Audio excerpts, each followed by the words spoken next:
as a presidential information officer, press information officer, you're supposed to give data, say the official line, and not do much of propaganda.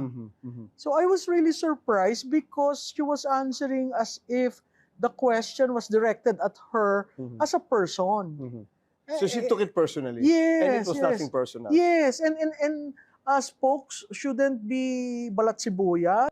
You have to be conscious of your role. Yeah. Kasi you're representing an institution. So katulad mo, your demeanor, your tonality, the way you react on issues, very calm. Kasi that adds more meaning to what you're going to share to the public. When you're a guest, Yes, wag mo naman mardagulan tayo sa show ng iba, di ba?